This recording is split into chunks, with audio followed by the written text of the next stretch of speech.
Chapter 32. Korah remembers the Lord from the cleansing of the temple. When Korah asked Chiwa whether I am still to be found in this place, and whether it were possible to acquaint himself more closely with me, he further said, I have now become fully aware of something extraordinarily godly about your Messiah. For he is in no way in Satan's favour, and his name seems to be the greatest torment to the former. These are two factors ascertained, of course, in a most miraculous way, which I shall not be able eternally to deny. And from my settled down feelings, I discern that you must be completely right with the invocation of the Son of the Most High. Wherefore, I would like to get acquainted with him if possible. Take me out there.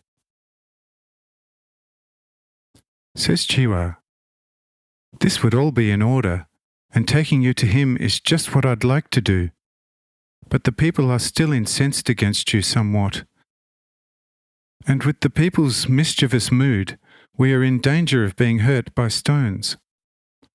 Besides that, he is getting ready to depart, and we might inconvenience him. But towards winter he shall be coming either back here or to Kiss, and will be spending winter at one of these two places. Then we shall have ample opportunity to make his acquaintance. Wherefore I think we should postpone our plan for a closer acquaintance till winter. Says Korah, what you are saying is all true, yet I cannot shrug off my longing to make my personal acquaintance with this extraordinary person, through whom the fullness of God's might, power, and glory. Or wait, I just thought of an episode from the Easter celebration at Jerusalem in the temple. It might in the end be this Jesus, who on a post-Sabbath, if I am not mistaken, drove all the buyers and sellers from the temple, overturning all the money changers' booths with a storm. All the sale animals started a terrible bawling and tore out of the temple sales rooms. Because this man, to whom I spoke myself, of course not in a friendly manner, was a Galilean too, also by the name Jesus, and with him were a great many others, quite common-looking men and women, and the whole company resembled ordinary Galilean tramps. Yet their leader Jesus looked like someone in whom something extraordinary is hidden. Basically, he did not say much, but what he said was profound, true, and portentous. He had also then in Jerusalem healed many sick, but when this came before Herod, who is supposed to fear this Jesus considerably, the miracle man suddenly disappeared from Jerusalem by night and fog, and we could not find out which way he had turned. He could not have gotten to Galilee from Jerusalem, or we would have soon heard about it, for we had sent a great number of spies after him. We did indeed, after a couple of weeks, hear rumours about the carpenter's son Jesus. Yet we could not assume that yonder familiar, simple, quiet, and quite uneducated, and even illiterate man could be the same mighty Jesus before whom thousands had shaken in the Jerusalemite temple, as before a judgment of God. But if it is the renowned carpenter Jesus who is working such godly deeds, then he is bound to be the same Jesus who scared all of Jerusalem at Easter. If this is here in Nazareth the noted carpenter Jesus who performs such divine acts, he is surely the same Jesus who during Passover shocked all Jerusalem. Says Chiwa, yes, it is one and the same. I know him already for several years, as also the old Joseph who died only about a year ago. I did not, of a truth, discover the smallest trace of anything unusual about him, although, as he told me here and there, most extraordinary things are supposed to have taken place at his birth, which took place at Bethlehem in a sheepfold. as well as afterwards up to his 12th year. But after the 12th year, everything extraordinary is supposed to have disappeared. The most exalted expectation of his parents went under, and he remained to his 30th year, which is even now a most unremarked, most simple carpenter. He was extremely sparing in words. One could hardly get one monosyllabic answer to 10 questions out of him. Although he was, on the other hand, always charitable towards children and the poor.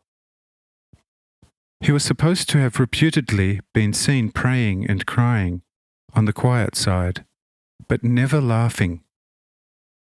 He shunned jovial and noisy groups, and loved solitude most of all. The most peculiar thing about him was that one hardly ever saw him in a synagogue, and just as little at a school, which he only visited a couple of times a year after much parental persuading, but then shortly afterwards leaving it visibly annoyed.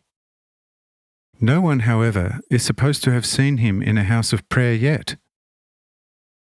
On account of these eccentricities, he was also regarded by many as somewhat feeble-minded. But in his 30th year, he suddenly disappeared from his parental house, and is supposed to have stayed for a while in the desert near Bethabara, where the well-known John was beating about, and is supposed to have permitted himself by the latter. From there he departed as he now is, full of godly power, teaching the people about the kingdom of God, healing all the sick and driving the evil spirits from the possessed. This briefly is his earthly life story, which I found out partly from himself, but mainly through hearsay. Says Cora, "Yes, indeed, you are bound to be right. This Bethlehem story aroused great sensation about 30 years ago. And, if I am not mistaken, then it was on his account that the old Herod ordered the hideous genocide of little boys. But he himself is supposed to have fled to Egypt. Well now, I am cleared up. So, this is the selfsame Jesus. Well, to him certainly there could be something extraordinary, and your assumption will not be wide off the mark. But I am still intent on speaking with him before he thinks of leaving this area." Says Chiwa, "As you wish, I am easy, but we nevertheless must have a herald preceding us openly into the city and appraising the people in your favour, or it may be a bit scary to move into the open streets, for I know my Nazarenes." Says Cora, "Well then, dispatch several heralds, proclaiming my name as a sympathetic one, otherwise he will have moved on." Chiwa dispatches 12 heralds forthwith, and these make the new chief appear so favourable that they shortly after jubilate repeatedly, starting to prepare costly presents with which to greet the new chief on the coming Sabbath eve. Upon the return of the heralds to the synagogue with the favourable news, the chief says to Chiwa, "Now let us march out there, or he might turn us down yet, and I am still intent on speaking to him." Says Chiwa, "I am ready, and it would be appropriate for us to see him off, but let only us two go." Chiwa and the chief go over. However, a few paces from the city gate, Jairus, Boris, and wife Sarah, and the mother Mary approach them, saddening them with the news that the Lord with his 12 disciples and the 7 newly arrived disciples of John had departed half an hour earlier.